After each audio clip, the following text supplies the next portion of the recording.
오병이어를 비롯해서 성경 중에 떡 이야기가 제일 많이 나오는 곳입니다. 생명의 떡, 참떡, 하나님의 떡, 하늘에서 내려온 떡, 하늘로서 내려온 산떡, 하늘에서 내리신 떡, 나의 줄 떡, 이 떡을 먹어라. 생명의 떡을 먹어라. 계속해서 떡에 대하여서 말씀하고 있습니다. 그리고 하시는 말씀이 이 떡을 먹는 자 마지막 날에 다시 살리리라. 나로 말미암아 살리라. 영원히 살리라 하는 말씀이 계속해서 기록되어 있습니다. 이렇게 예수님께서 하신 말씀을 듣고 난 후에 그 결과, 그 반응이 오늘 본문 말씀인 것이죠. 예수님께서 떡에 대해서, 생명의 떡에 대해서 쭉 말씀하시고 난 다음에 그 결과가 오늘 두 가지로 나타나고 있는 것입니다. 60절에 보면 제자 중 여럿이 듣고 말하되 이 말씀은 어렵도다. 누가 들을 수 있느냐. 그리고 66절에 보면 그때부터 그의 제자 중에서 많은 사람이 떠나가고 다시 그와 함께 다니지 아니하더라. 68절에는 시몬 베드로가 대답하되 주여 영생의 말씀이 주께 있사오니 우리가 누구에게로 가오리까. 우리는 여기서 보니까 예수님의 제자라고 하면서 예수님을 열심히 따랐던 대부분의 사람들이 예수님의 곁을 떠나가고 있습니다. 그리고 다시는 함께 다니지 않았다고 이야기합니다. 그리고 그 많은 사람들 중에 12세자만 남았다는 거죠. 예수를 믿고 교회에 다니다가 왜 어떤 사람들은 교회와 주님의 곁을 떠나고 어떤 사람들은 끝까지 남아서 예수를 믿고 예수를 바라보며 주님 가신 길을 따라가고 있는가? 하나님의 말씀을 듣는 이 설교라고 하는 것은 항상 이처럼 두 가지 기능을 가지고 있습니다. 하나는 듣는 사람들에게 감동과 교훈과 소망을 주는 은혜의 말씀, 은혜의 기능이죠. 또 다른 하나는 참 제자와 거짓 제자를 구별하는 심판의 기능입니다. 주님의 말씀을 다 똑같이 들었는데 다르게 들은 게 아니에요. 똑같이 들었습니다. 그런데 많은 사람들이, 대부분의 사람들이 어렵도다. 이 말씀은 어렵도다. 많은 사람이 떠나가고 다시 그와 함께 다니지 아니하더라. 이들이 누구입니까? 그의 제자 중에서 그랬습니다. 이들이 다 제자들이에요. 예수님의 제자라고 하면서 따라다니던 사람들입니다. 그런데 68절 나타난 대로 시몬 베드로가 대답하되 주여 영생의 말씀이 주께 있사오니 우리가 누구에게로 가오리까.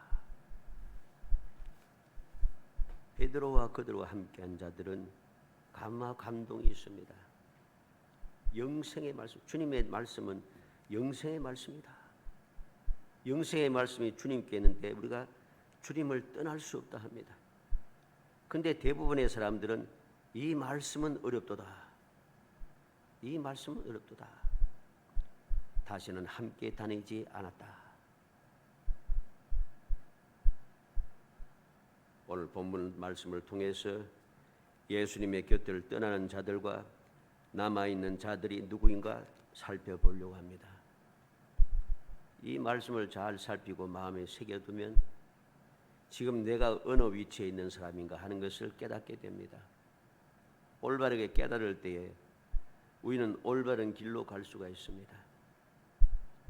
주님의 은혜와 사랑을 깨닫게 되고 그것을 깨달으면 깨달을수록 우리는 더욱더 주님께 가까이 가게 되고 주님과 함께 동행하게 되고 주님의 그 음성을 듣고 주님의 도움을 받으며 주의 인도와 보호 가운데 이 험악한 세상이 아무리 험악해도 얼마든지 넉넉하게 이기며 살아갈 수가 있게 되는 것이죠.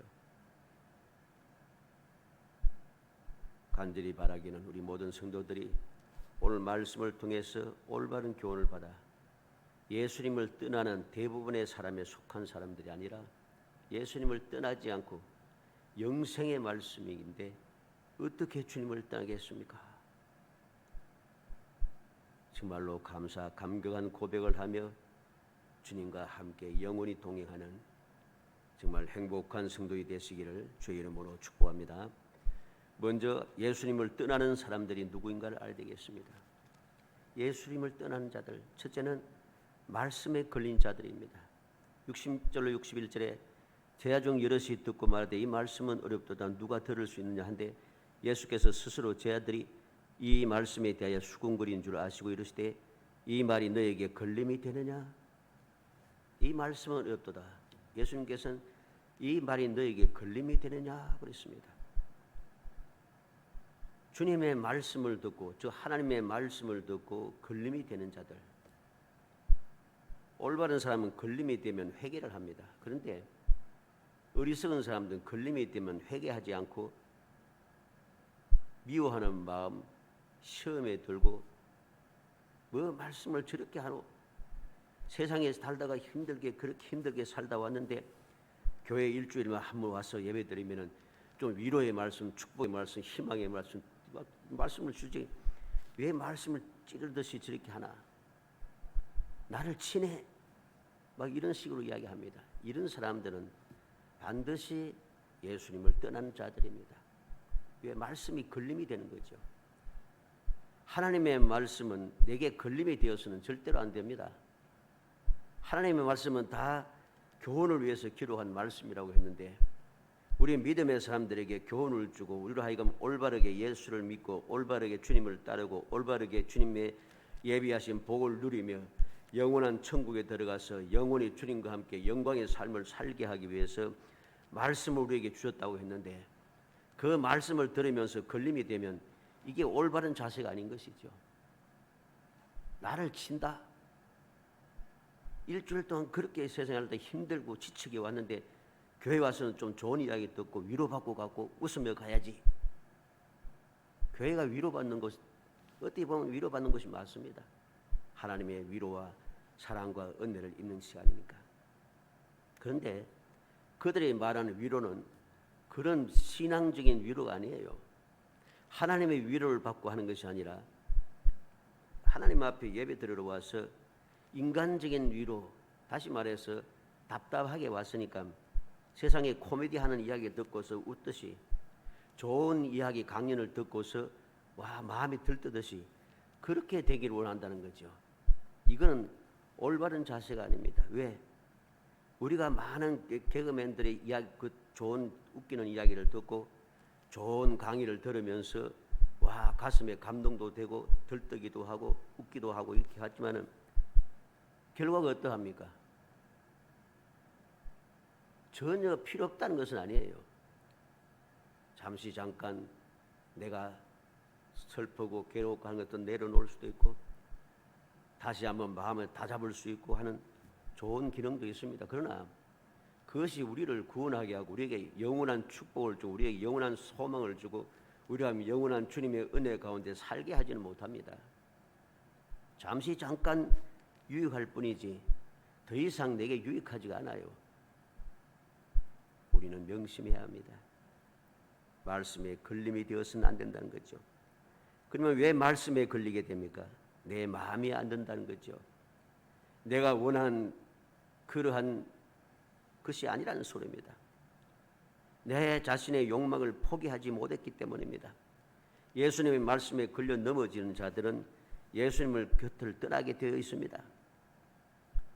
말씀에 걸려 넘어지는 이유는 그 말씀이 진리가 아니라서가 아니라 내 마음에 들지 않는다는 거죠. 단 한 가지입니다. 내 마음에 들지 않는다. 위로를 주고 좋은 이야기하고 얼마나 힘든 일이 많은데 얼마나 괴로운 일이 많은데 얼마나 살기가 힘든데 직장생활도 힘들고 뭐도 힘들고 힘들만 가득 차는데 좀 좋은 이야기 하면 안 돼? 좋은 이야기만 하다 듣고 좋은 이야기만 듣고 살다 보면은 소망이 없어집니다. 좋은 이야기만 듣다가는 결국은 망하게 되는 것이죠. 망하는 줄 모르고 다 좋다고 이야기합니다. 잘못된 사람들, 잘못된 정치를 하는 사람들, 잘못된 지도자들은 항상 좋은 이야기만 합니다. 좋은 이야기만 듣고 살아간 결과가 무엇입니까? 좋지 않아요. 결말이 안 좋습니다. 신앙생활도 마찬가지입니다. 우리가 사는 세상이 좋은 세상이 아니고 죄악이 가득한 세상인데 좋은 이야기만 듣겠다고 하면, 좋은 것만 보겠다 하면은 어떻게 세상을 살아갈 수 있어요? 우리는 죄악 세상, 좋지 못한 것이 가득한 세상에서 말씀을 통하여서 어떻게 하면 내가 저렇게 범죄하지 않고 저렇게 휩쓸리지 않고 저렇게 망하는 길로 가지 않고 어떻게 하면 좋다고 하는 이야기 중에서도 그 거짓말에 속아 넘어가지 않고 내가 올바른 길로 가서 진정한 복을 누리며 살아갈 수 있는가, 이걸 찾아내고 이것을 봐야 되는 것이에요. 그 이야기를 찾아내고 듣고 해야 하는 것입니다. 이게 지혜로운 사람이죠. 말씀에 걸리다, 말씀이 내 마음에 걸리고 생각이 걸리면은 정신을 차리고 회개해야 합니다. 그러한 걸리는 마음을 그대로 두고 회개하지 않고 그대로 계속 가게 되면 반드시 망하게 됩니다. 주님께서 내게 주시는 교훈의 말씀을 듣지 아니하고 그것이 시험거리가 되고 화가 나면은 어떻게 신앙생활을 하겠습니까? 두 번째로 육을 중심으로 사는 자들은 주님을 떠나게 됩니다. 63절에 살리는 것은 영이니 육은 무익하니라. 내가 너에게 이런 말은 영이요 생명이니라. 주님께서 하신 말씀은 영이에요. 우리를 살리는 것입니다. 그런데 육은 무익한데 육을 중심으로서 모든 사고방식을 가지고 그렇게 중심으로 살아가게 되니까 주님의 말씀을 들을 때 떠날 수밖에 없는 거예요. 그 마음이 내 마음에 들지 않을 수밖에 없는 것입니다. 요한복음 3장 4절에 니고데모는 세상의 지식과 사람의 경험으로 예수님의 말씀을 들으니까 이해가 안 됩니다. 사람이 늙으면 어떻게 날 수 있습니까? 두 번째 모태에 들어갔다가 다시 날 수 있습니까? 3장 9절에서는 어찌 그러한 일이 있을 수 있나이까? 거듭나야만이 하나님 나라에 들어갈 수 있다고 주님 말씀하시니까 이 니고데모는 바리새인입니다. 율법사입니다. 하나님의 율법에 정통한 사람입니다. 그럼에도 불구하고 주님 말씀이 전혀 이해가 안 되는 거예요. 믿을 수 없는 것이죠. 있을 수가 없는, 경험적으로 지식적으로 볼 때 도저히 맞지 않는 말인 것입니다. 어찌 그럴 수가 있습니까? 왜 그렇게 했습니까? 육신을 중심으로 생각하고 살아가니까 진리의 말씀, 생명의 말씀이 내 마음에 들지 않고 그것이 믿어지지 않는 것이죠. 고린도전서 15장 50절에 형제들아 내가 이것을 말하노니 혈과 육은 하나님 나라를 이어받을 수 없고 또한 썩는 것은 썩지 아니한 것을 유업으로 받지 못하느니라.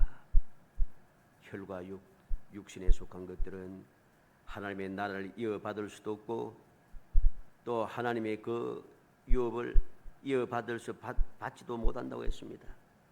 하나님 예비하신 그 귀한 복을 받아 누릴 수 있는 자격이 사라진다는 것이죠. 능력도 없다는 것입니다. 베드로전서 2장 11절에 사랑하는 자들아 거름인과 나그네 같은 너희를 권하노니 영혼을 거슬러 싸우는 육체의 정욕을 제어하라. 믿음의 성도들에게 베드로 사도는 권면합니다. 영혼을 거슬러 싸우는 육체의 정욕을 제어하라. 육신의 생각, 육신의 마음, 육신의 그 모든 사고방식들을 하나하나 제어할 수 있어야 됩니다. 제어하지 못하고 그냥 버려두고 그 육신에 속한 것들에게 내 자신이 끌리게 되고 좌지우지 되게 되면 우리는 주님의 은혜 가운데 살 수 없기 때문입니다. 예수님을 떠나는 자들은 성령을 따라 살지 않고 육을 쫓아 사는 것이죠. 그리고 말씀 없이 꿈과 계시와 음성을 듣는 자들도 성령을 쫓는 것이 아니라 육을 쫓는 것입니다. 한쪽으로 치우쳐서는 안 되는 것이죠. 그러다 보니까 치우친 사람들은 항상 문제가 생깁니다. 우리는 명심해야 됩니다. 세상의 지식을 신봉하는 자들, 세상의 재물을 사랑하는 자들, 또 세상의 명예를 사랑하는 자들, 세상의 것들을 다 더 사랑하는 자들, 이러한 사람들은 주님을 떠날 수밖에 없습니다. 세상의 재물을 더 사랑했던 부자 청년은 주님의 말씀을 듣고 주님을 근심하면서 주님을 떠나갔습니다. 내 있는 것을 다 팔아 가난한 자들에게 주고 너는 나를 따르라 하시는 말씀을 듣고서 도저히 따를 수가 없었습니다. 사두개인들과 바리새인들 그리고 가룟 유다는 세상의 명예를 사랑했기 때문에 주님이 가신 그 십자가의 길을 따라갈 수가 없는 거죠.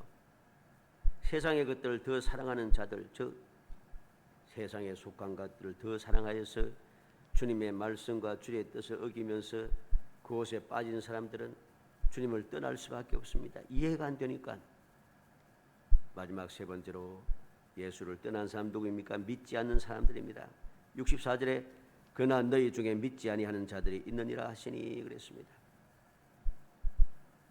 이는 예수께서 믿지 아니하는 자들이 누구며 자기를 팔 자가 누구인지 처음부터 아심이라. 우리는 믿지 않는 자들이 주님을 떠난다는 것, 말씀에 걸린 자들이 떠나고 육신을 중심으로 살아가는 자들도 주님을 떠나고 믿지 않는 사람도 주님을 떠난다 했습니다. 이들은 왜 주님을 떠나게 됩니까? 더 중요한 것을 깨닫지 못했기 때문입니다. 말씀이 너무 어렵다고 생각합니다. 말씀을 들을 수가 없다고 생각합니다. 요한복음 6장 41절로 42절에 자기가 하늘로서 내려온 떡이라 하심으로 유대인들이 예수께 대하여 수군거려 가로되 이는 요셉의 아들 예수가 아니냐? 그 부모를 우리가 아는데 제가 지금 어찌하여 하늘로서 내려왔다 하느냐? 예수님의 그 육신의 그 모든 사정 모든 걸 알고 있다는 겁니다. 목수가 아니냐? 부모를 우리가 아는데 어찌하여 하늘로서 왔다 하느냐? 그들은 잘 아는 것처럼 이야기하지만 하나님께서 오래전부터 선지자들을 통하여서 예언하신 말씀, 메시아를 보냈다고 약속하신 말씀, 그리스도를 이 땅에 보내시겠다고 약속했던 그 예언의 말씀들을 하나도 기억하지 않습니다. 그들이 메시아를 사모하며 메시아가 오기를 사모하며 기다리고 있음에도 불구하고 메시아가 어떠한 분인가 하는 것을 선지자를 통해서 다 말씀해 주었는데 그 말씀은 까마득하게 잊어버리고 뭐라고 합니까? 그 목수다. 부모를 알고 있는데 하늘로서 왔다고. 우리는 명심해야 할 것입니다. 하나님의 말씀을 올바르게 깨달을 때에 내 욕심을 내어놓고 세상에 속한 것을 내어놓고 주의 말씀만 귀를 기울일 때에 우리는 주님께서 하신 말씀을 믿을 수 있고 그 말씀이 걸림이 되지도 않고 그 말씀을 중심으로 살아가면서 그 말씀이 굳게 믿어져서 정말 행복한 신앙생활을 할 수 있게 되는 거죠. 우리는 기억하고 기억해야 됩니다. 말씀이 믿을 수 없기 때문에 주님을 떠나는 것이 아니라 내 마음에 들지 않고 내 생각과 맞지 않다는 것이죠. 우리는 주님을 떠난 자들의 그 모습을 마음에 새겨야겠습니다. 두 번째로 예수님을 떠나지 않고 남은 자들이 누구입니까? 가버나움 해당에서 다른 제자들이 떠났을 때 떠났어야 할 세상의 떡에만 관심을 갖고 있었던 12 제자들이 어떻게 주님 곁에 남아있을 수 있습니까? 남아있는 12 제자들도 떠나간 사람들과 다를 바가 없어요. 보면 똑같아요. 그들과 똑같은 메시아관을 가지고 있고 그들과 같은 생각을 가지고 그들과 같은 모습으로 살아왔습니다. 그런데 어떻게 그들은 주님 곁에 남아있을 수 있습니까? 68절 69절에 시몬 베드로가 대답하여 하되 주여 영생의 말씀이 계시며 우리가 네게로 가오리까? 우리는 우리가 주는 하나님의 거룩하신 자신 줄 믿고 알았사옵나이다. 영생의 말씀이 주께 계신데 주님을 떠날 수 없다는 겁니다. 주는 하나님의 거룩하신 자이신 줄 믿고 알았습니다. 고백합니다. 이 베드로의 고백을 보면 모든 비밀을 다 알고 있는 것 같지 않습니까? 다 알고 있는 것 같아요. 비밀을. 너무나도 똑똑하고 너무나도 믿음이 좋은 것 같지 않습니까? 그런데 우리가 알듯이 베드로는 예수님을 3번이나 모른다고 저주하며 맹세하며 부인한 사람입니다. 왜 부활하신 주님을 만나고도 그는 고기 잡으러 가겠노라 하고선 갈릴리로 떠나갔습니까? 그러한 베드로가 어떻게 주님께 남는 사람이 될 수 있습니까? 딱 한 가지입니다.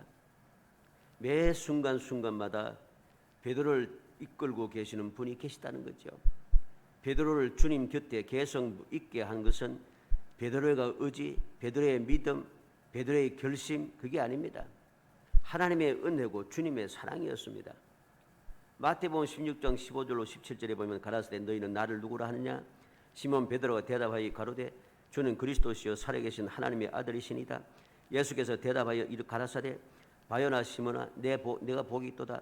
이를 내게 알게 한 이는 혈육이 아니요 하늘에 계신 내 아버지시니라. 베드로가 스스로 안 게 아니에요. 하나님께서 알게 하셨다는 것이죠. 요한복음 21장 5절로 7절에 보면 예수께서 이르시되 얘들아 너희에게 고기가 있느냐? 대답하되 없나이다. 이르시되 그물을 배 오른편에 던지라 그리하면 잡으리라 하시니 이에 던졌더니 물고기가 많아 그물을 들 수 없더라. 예수께서 사랑하시는 그 제자가 베드로에게 이르되 주님이시라 하니 시몬 베드로가 벗고 있다가 주님이라 하는 말을 듣고 옷 겉옷을 두른 후에 바다로 뛰어내리더라. 무슨 말입니까? 고기 잡으러 가겠노라 옛날로 돌아갔습니다. 부활하신 주님을 만나고 나서도 주님을 떠나갔습니다. 근데 주님께서 베드로에게 다시 찾아오셨어요. 처음 주님을 부를 때, 처음 주님께서 찾아오셔서 베드로를 부르실 때와 똑같은 상황을 만들었습니다. 베드로가 언제 주님을 만났습니까? 밤새도록 고생하고도 고기 한 마리 잡지 못한 그때, 그 새벽 그 아침에 이른 아침에 그는 그물을 손질하다가 주님을 만났습니다. 주님의 말씀을 듣고 난 뒤에 주님께서 하시는 말씀이 무엇입니까? 깊은 곳에 바다의 깊은 곳에 그물을 던지라. 밤새도록 수고하여 얻은 것이 없지만 말씀에 의지하여 그물을 내리리이다. 결과로 어떻게 했습니까? 차고 넘쳐 2배에 가득 찰러 넘치게 되었습니다. 바로 그와 같은 역사가 똑같이 일어난 거죠. 주님께서 처음 베드로를 만나시고 부르시는 그때와 같은 상황을 만드시고 그에게 놀라운 기적을 베풀어 주시니 베드로는 이제 정신을 차리고 마음의 모든 끄리낌을 다 떨쳐버리고 겉옷을 입고서 바다 위로 뛰어내리다라는 것입니다. 우리는 기억해야 됩니다. 하나님의 은혜고 주님의 사랑입니다. 우리는 이 놀라운 은혜와 사랑을 마음에 새기고 또 새겨야 됩니다. 시편 139편 7절로 10절에 보면 다윗이 고백하고 있습니다. 내가 주의 신을 떠나 어디로 가며 주의 앞에서 어디로 피하리까? 내가 하늘에 올라갈지라도 거기 계시며 음부에 내 자리를 펼지라도 거기 계시니이다. 내가 새벽 날개를 치며 바다 끝에 가서 거할지라도 곧 거기서도 주의 손이 나를 인도하시며 주의 오른손에 나를 붙드시리다.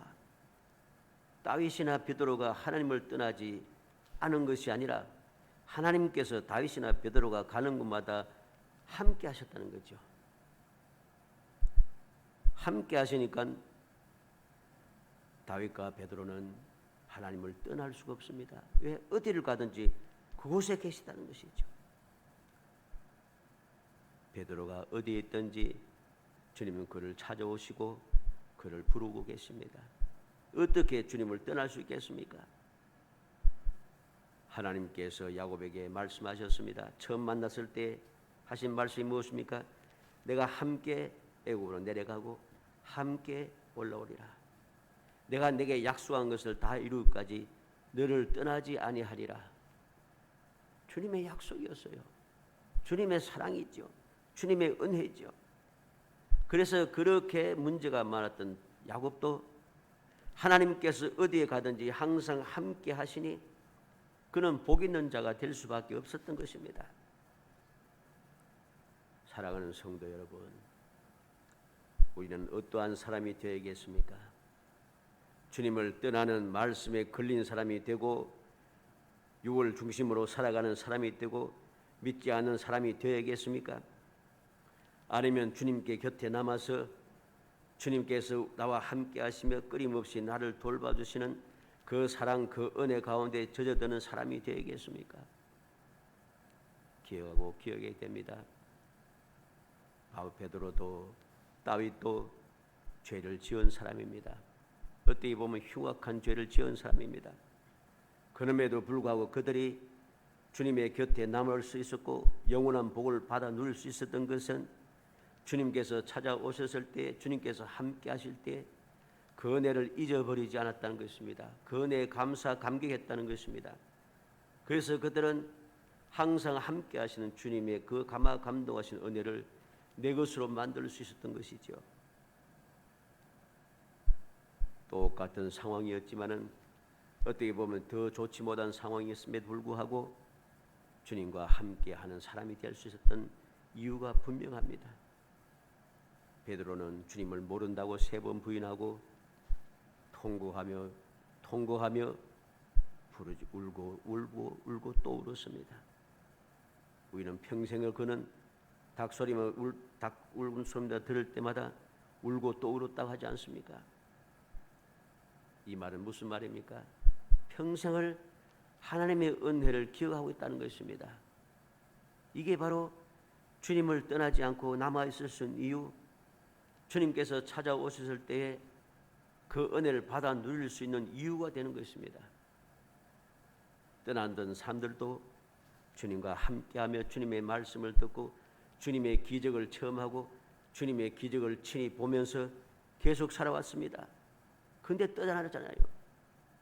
왜 똑같은 상황인데 왜 떠나고 남습니까? 하나님의 말씀을 듣고 감격하며 은혜를 기쁨으로 받아들였기 때문인 것입니다. 예수님의 말 설교를 같이 들었는데 어떤 사람은 주님을 떠나고 어떤 사람은 남아있는다. 사도 바울은 원래 악질적인 핍박자였습니다. 어떻게 그가 위대한 사도가 될 수 있었습니까? 가룟 유다는 예수님의 제자였는데 어떻게 예수님 곁을 떠날 뿐 아니라 주님을 팔면서 스스로 목매어 죽기까지 했습니까? 베드로도 가룟 유다 못지않게 실패했는데 그는 어떻게 다시 돌아와서 교회의 기둥이 될 수 있었습니까? 37절에 보면 아버지께서 내게 주시는 자는 내게로 올 것이요 내게 오는 자는 내가 결코 내쫓지 아니하리라. 주님 말씀합니다. 내게 오는 자는 결코 내쫓지 않겠다. 가룟 유다는 주님을 떠났어요.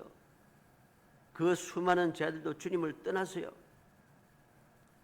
그러나 베드로는 주님을 떠나지 않았습니다.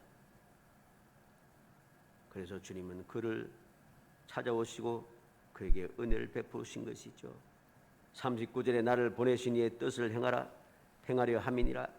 나를 보내신 이의 뜻은 내게 주신 자를 자중에 하나도 잃어버리지 아니하고 마지막 날에 다시 살리는 이것이니라. 주님의 뜻이 무엇입니까? 하나님의 뜻이 무엇입니까? 주님께 속한 자를 하나도 잃어버리지 않는 것, 마지막 날에 다시 살리는 것, 이게 하나님 아버지의 뜻이라고 했습니다. 45절에 선지자의 글에 그들이 다 하나님의 가르침을 받으리라 기록되었은즉 아버지께 듣고 배운 사람마다 내게로 오느니라. 하나님을 가르침을 받은 자들은 다 주님께 온다고 했습니다. 우리는 명심해야 됩니다. 하나님의 가르침을 받았다는 것이 무슨 말입니까? 구약 성경은 하나님께서 선지자들을 통해서 기록한 말씀이 있고 신약 성경은 사도들을 통해서 기록한 말씀이 있죠. 주님께서 이 땅에 오셔서 친히 말씀하신 것들이죠. 그 말씀을 들을 때에 바울 사도가 뭐라고 했습니까? 내 말을 사람의 말로 듣지 않고 하나님의 말씀으로 들었다고 했습니다. 왜? 모든 사도들이 전하는 모든 말씀이 사람의 말이 아니기 때문입니다. 하나님의 말씀을 전하고 하나님의 말씀을 가르치기 때문에 그 하나님의 말씀을 하나님의 말씀으로 받아들이면 바로 그것이 내게 복이 되어 주님께서 하나도 나를 잃어버리지 않고 반드시 나를 마지막 날에 살려주시는 것이죠. 은혜를 누릴 수 있는 비결이 바로 여기에 있는 것입니다. 말씀을 들을 때 이걸 하나님의 말씀으로 듣는 것입니다. 오늘 본문에 주님을 떠난 많은 사람들이 예수님의 말씀을 듣고 어떻게 들었습니까? 사람의 말로 들었어요. 하나님의 말씀을 듣지 않았습니다. 이 말씀은 어렵도다. 하나님의 말씀이 어려울 수 있겠습니까? 아브라함과 그 사라가 하나님의 말씀을 믿지 못하고 100세 된 자가 어떻게 아들을 낳고 나는 경수가 끊어졌는데 어떻게 아이를 낳으리요? 하나님 뭐라고 하십니까? 여호와께 능치 못할 일이 있느냐? 능하지 못할 일이 있겠느냐? 하나님의 말씀은 반드시 이루어지는 것입니다. 하나님의 말씀으로 믿지 않았기 때문에 그 말씀을 믿을 수 없다 하는 것이죠. 우리는 명심하고 명심해야 됩니다. 45절 말씀에 선지자의 글에 방금 읽었죠. 우리는 이렇게 하나님의 말씀을 들 때, 주님의 말씀을 대할 때마다 이게 사람의 말이 아니고 세상의 지식이 아니고 하나님께 우리에게 교훈해 준 말씀이고 우리에게 위로해 주신 말씀이고 우리에게 축복의 말씀이고 우리를 인도하는 말씀이고 우리에게 영원한 복을 누리게 하는 말씀인 것을 확신하면서 살아가야 됩니다. 그러면은 그 말씀이 세상의 지식적으로 세상의 경험으로 봐서 도무지 이해가 안 되는 말씀이라도 하나님의 말씀이니까 믿어지는 것입니다. 하나님의 말씀이니까 믿어지는 거죠. 천지 만물을 창조하신 하나님의 말씀이니까 믿어지는 것이죠.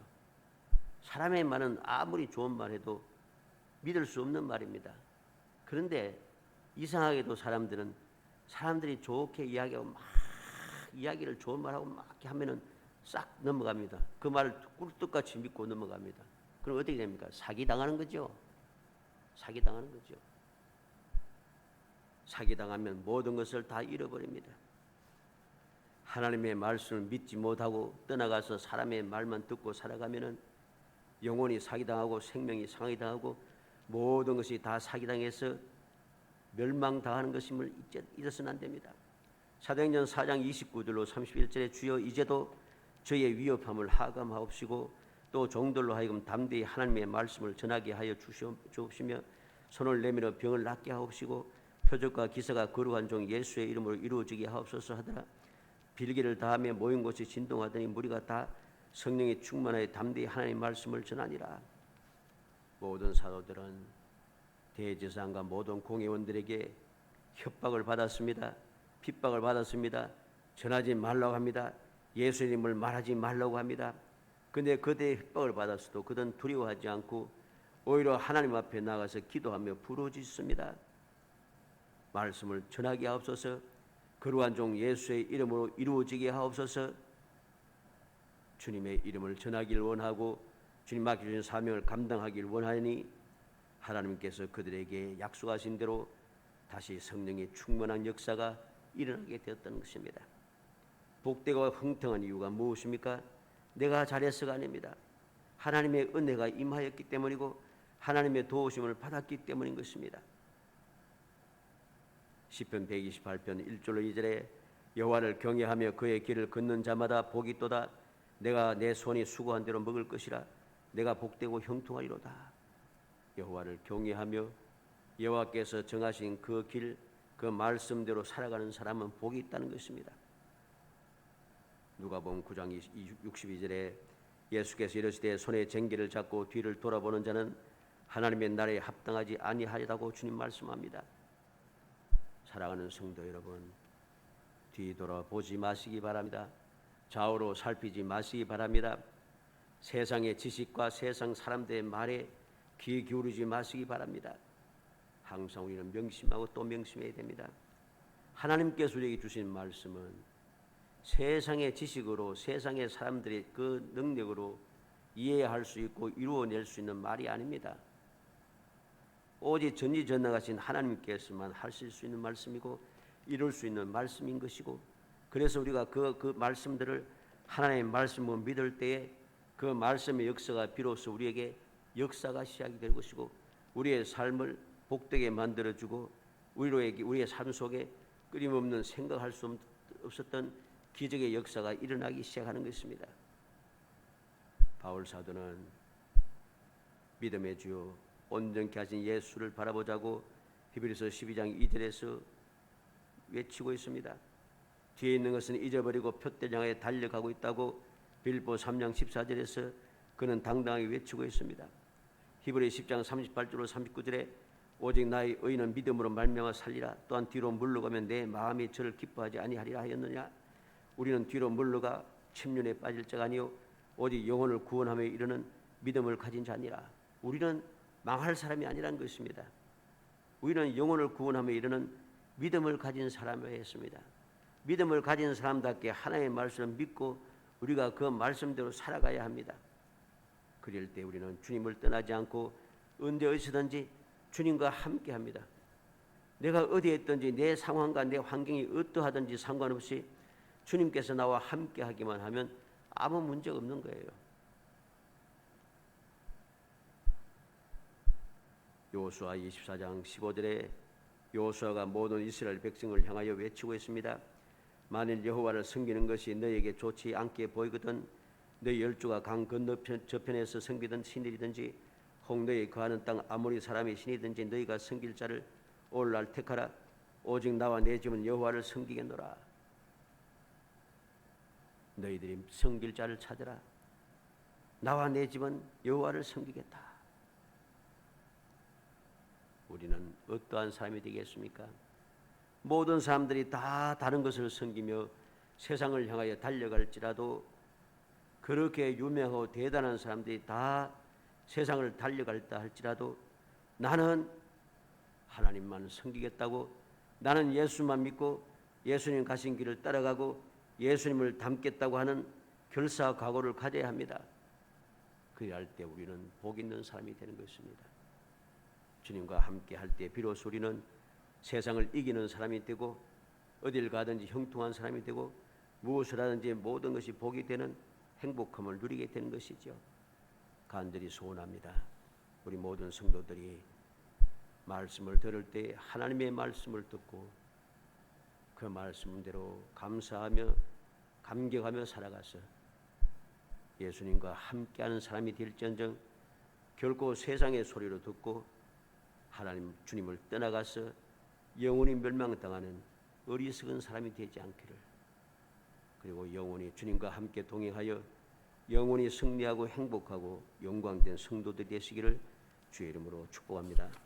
은혜 감사합니다. 사랑하여 주셔서 택하여 주시고 택한 저희들 하여금 항상 주님을 사모하고 주님을 바라보고 주의 음성을 들으며 주의 명령에 순종하며 충성을 다할 수 있는 그러한 믿음을 주심을 감사합니다. 이 놀라운 믿음을 주셔서 이제 믿음으로 실상을 보게 하시고 믿음의 실상을 통해서 증거를 가지고 날마다 기적의 삶을 살아갈 수 있도록 은총을 베풀어 주시기 바랍니다. 항상 주님께서 함께 하시는 그 기적을 체험하게 하시고 함께 하신 주님께서 베풀어 주신 그 귀한 은혜를 누리며 이 험악한 세상에서 두려워하지 않고 진정한 평안을 누리고 끊임없이 승리의 기가를 부르며 항상 행복이 넘치는 아름다운 신앙생활을 할 수 있도록 은혜를 베풀어 주옵소서. 예수님의 이름으로 기도합니다. 아멘.